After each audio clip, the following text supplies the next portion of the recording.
Evening.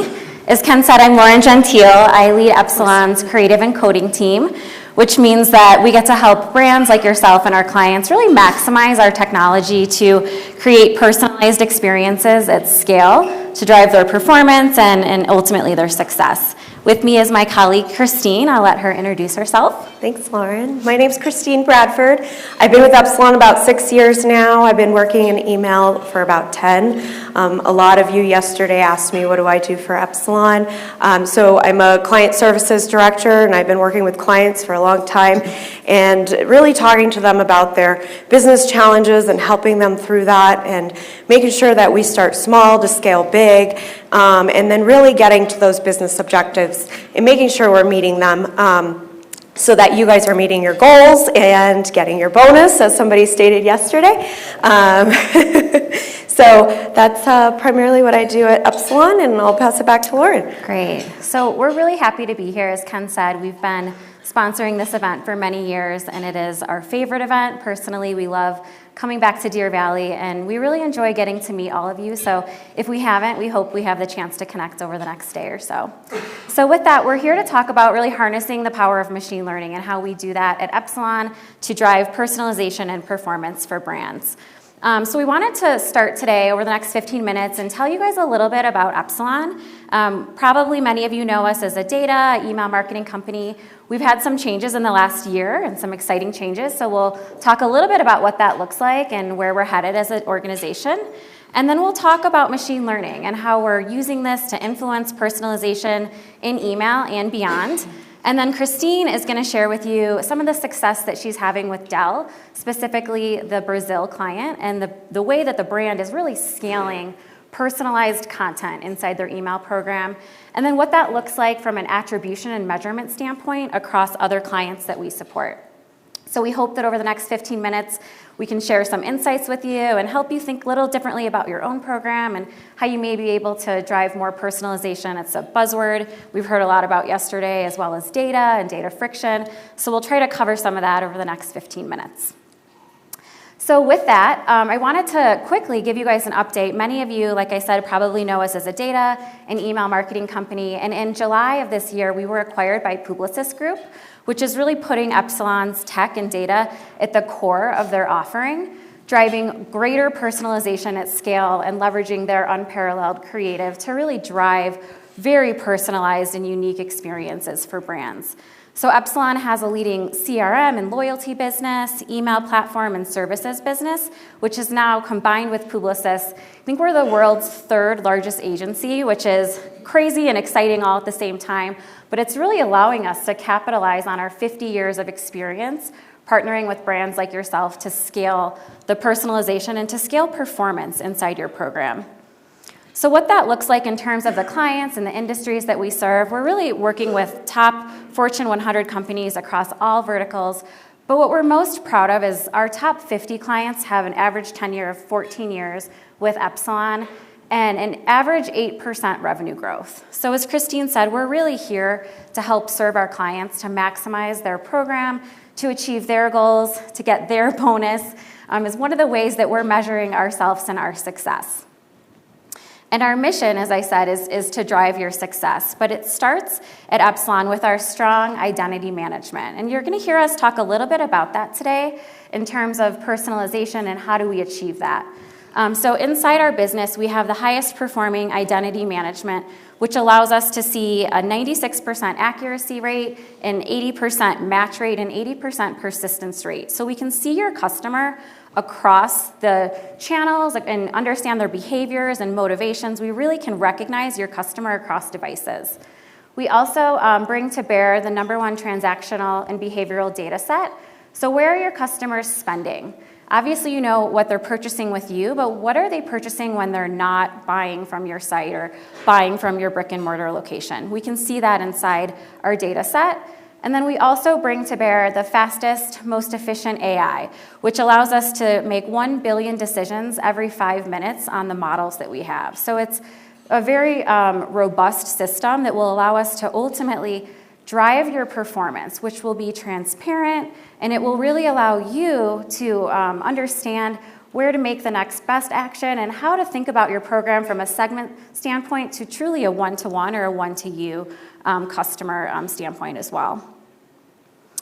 And when we look at our data set and identity management and we compare that to the industry, we wanted to break this down because it truly allows Epsilon to connect with more customers than we ever have before. And there's 4 areas that we look at when we consider this, and it starts with onboarding. So when we look at Epsilon in a file of 10 million people, compared to another vendor, we're seeing a 92% match rate against those 10 million people, which is huge compared to the 50% match rate from the previous vendor. And in terms of reach, we're seeing a 80%, which is 7.4 million people inside that file that we're able to connect with.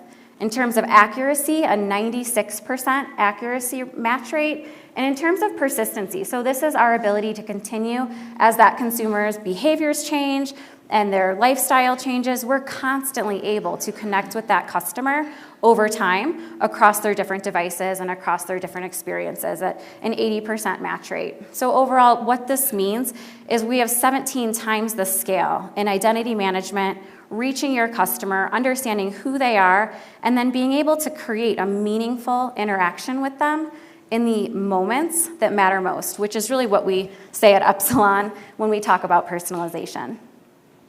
And it begins with core data. So we have, for our clients, first-party data, we bring to bear third-party data, and we also bring to bear transactional and behavioral data. So what this means is that we can see your customer and we can understand who she is, we can understand what she buys, we can also understand what she cares about, what motivates her, what is her intent, what is her likelihood for the next purchase. And we use that information to create journeys, to be able to map that to different data and insights, to be able to predict what she's likely to do next and how to help her make that next purchase to ultimately drive revenue if that's the KPI. This is all wrapped in the highest degree of privacy. At Epsilon, we have 10 years of data and privacy audits, and we have a philosophy of privacy by design, which allows us to bring this rich data to our clients and to brands, but ensure that we're very much compliant with industry standards. Sorry, the altitude, I think, is getting to me, talking a little fast. But as we talk about machine learning, and before I hand it off to Christine, I wanted to help define the way that we talk about it at Epsilon. And for me personally, I think this really helps ground what it is when we say machine learning and AI. I think we've heard those buzzwords here. We've heard them for the last couple years in the industry, and sometimes we use them interchangeably, and we talk to clients a lot about the ability to leverage machine learning. But at Epsilon, it starts with data science, and we have a large data science practice, and this is the team that produces the insights. And so Christine will talk about how Dell leveraged that and applied the machine learning practice to this, which allowed us to then produce the predictions, and then the AI produces the actions. So it allows us to optimize and continually optimize this experience for brands across channels, leveraging this intelligence and this personalization suite. And so what we are able to do then with these data inputs and with the controls that we have in place, we can then begin to automate these experiences across channels. And we're doing this in email, and we're often starting in email, but we're then scaling it to media, to web pages, to display, and even with many brands to their direct mail program as well. So we're creating a holistic omni-channel experience for brands, leveraging the data and the tech that we talked about to ultimately drive their performance and drive their success.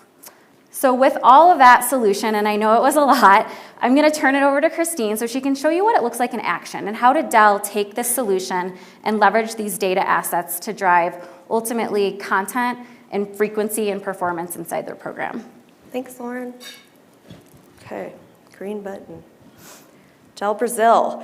So we work with Dell globally, and the Brazil client, I've actually worked with them over 10 years now, and they have had their challenges. But Brazil is a large market in South America, and you know, every time they come to me, they're like, we're still sending to the same large population. And like most of you, we discussed yesterday, right? So data is a challenge when we try to personalize. You guys were saying yesterday in our focus groups, my data's everywhere. I have data, in multiple locations, or I don't know what data I have. I don't know what data I should leverage. A lot of the other challenges are, how do we make real-time decisioning? How do we control the content? So a lot of creative folks don't like to give up control. They want to see the 56 variations, the 250 variations. How can we release that control and allow the machine to just determine what type of content's being served up? A lot of also what we talked about yesterday, Chris Jenner comes to mind. He said, don't pray and spray. So start testing, start looking at things in increments and small buckets. Dell was very much doing that. They liked to just send out to 3 million customers and then keep hounding them over and over again. And it was pretty much the mindset of the more mail I send, the more results I'm going to get. And then looking at the measurement. So what are you trying to achieve, and what is your organization's goals, whether it be site visits, as it was for Dell, as a primary, and then revenue as a secondary, a combination of the two. If you want to look at, just determining what that measurement looks like. So we sat down with Dell and we said, hey, this doesn't need to be so difficult. Let's try and do a test. So we took a portion of their audience. They have about 3 million people in their Brazil database, and we took about 500, so 500,000. And what we ended up doing, and I'm going to sit on this slide for quite a while because I want to take you through the program in detail to really break down the segments of what we did. So we looked at this audience, and then we said we were going to take this audience through an 8-week test. We had our test audience, and then we also had our control. Something that I want to note here is that we didn't keep the control static. So what we did was we allowed people to come in and out so that when they got the control version, they were getting a default, and then they had various levels of personalization touches. Because what I'll talk about later is that you don't want to personalize once and then stop and say, okay, this test was great, maybe we'll do it again later. You want to continue hitting them with continuous personalization messages. You'll see that the results, the more personalized messages that you received, the better the revenue, the better the results, the better the site visits. So we wanted to analyze this, so that's why we set up the test in this manner. So then we took the audience. We asked Dell for their regular audience file. They didn't have to really give us anything incremental. Epsilon applied our demographic data, psychographic data, and then we also looked at past purchase behavior, past site behavior, and we started by putting people in segments. We didn't look at people in segments, but we kind of grouped them together to say, at the end, when we did our analysis, if someone didn't transact in the past, did this cause them to transact now? If someone was a past purchaser, what are they purchasing now due to the personalized content? So we did create those segments, and it was more just for analysis later. We then ran those segments through our machine learning capability, and then the machine spit out the same exact audience file that we fed into the machine with the recommended content. So we not only personalized subject line, but we also personalized pre-header text, headline, and then the hero. So what I might have received, an XPS or whatnot, Lauren might have received perhaps an Inspiron image in her hero, or maybe Lauren just purchased an Inspiron and then she received a hero nodding to accessories and buying things for her Inspiron. So the content also varied depending on what the machine recommended. We also were able to control the coupon. So what we did was we worked with Dell's marketing team. They gave us a bucket of offers we were allowed to play with. And so my offer might have been different from Lauren's offer. And then based off of the behaviors throughout the test, we may have adjusted the offers. We may have adjusted the hero copy. We may have adjusted the subject line. As the machine continues to work, it learns. And as it's learning about you, it's continuing to funnel the information in and continuing to optimize. The other thing that we were able to do is automate this. So sometimes you guys think, you're going to start out, it's a manual process. What do? I don't want to sit there and build out so many versions. So we partnered with Lauren's team in the creative department. We built out a wireframe structure, modular template. I think Chris talked about this yesterday as well. And we used that to be able to expand, contrast the template, allow things to flow in and out naturally. And then we automated it. So Dell was only allowed to look at this template week 1. And then for the remainder of the weeks, they never looked at this again. So we mailed it, and then it was automated. And every week, the file would go through the machine. It would spit out the recommendations. It would load into our email messaging platform, and it would deploy automatically to the different variations. So we didn't have to go in and tinker with it or go back, and it just went as it needed to go every single week, which was great. So after all that, how did it do? We all like to look at metrics. As I mentioned, so Dell was interested in click to site. They also looked at coupon redemption since we were tracking that. And then also revenue obviously is very important. So we ended up sending about 2.3 million personalized emails during the test period. This was about a 24% open rate in terms of people who opened 1 or more times, and about I lied, so it's 700 people who received the personalized messages, but we ended up sending 2.3 million messages. Ultimately, we had a 28% lift in orders than they would normally see on a regular day when they were batch and blasting. We also wanted to look at ROI, right? So Dell invested in this, and they needed to go back to their stakeholders and say, look, if we continue to do this, we're going to get a return on our investment. So that came out to about $1.10 for every dollar that Dell put into this program. We also saw about $300,000 in new revenue, so a 10% lift there, and then a 26% in opens with the machine, order per opens with the machine learning. So this is my favorite slide because this speaks to what I mentioned earlier. So there were some people that may have gotten 3 personalized messages, 5 personalized messages, 7 personalized messages, and what we found is that the more personalized messages you received, the higher the revenue. In fact, it was a 94% increase the more personalized messages you received. And the stats are right here. So for 7 personalized messages, it was 84 cents revenue per person versus if I got 4 personalized sends, it was only 36 cents per person. So as you can see, the more you send personalized messaging, the more the performance is going to come out of it. So this slide actually doesn't speak to Dell, but we wanted to share it because some of our other clients that are doing this also have a brick and mortar.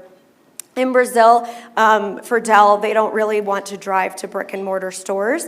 Last year, we shared a coach case study for you guys where we did machine learning with our coach client, and then this client we can't name, but what we were able to do is apply the machine learning and then look at the multi-channel attribution. So you guys are sending emails. You obviously, if someone ends up coming back to the site later and purchasing based off your email, you want recognition for it. If someone sees that email and then goes into your brick and mortar store, you're going to want recognition for it. So as you see here, this particular client sent an email.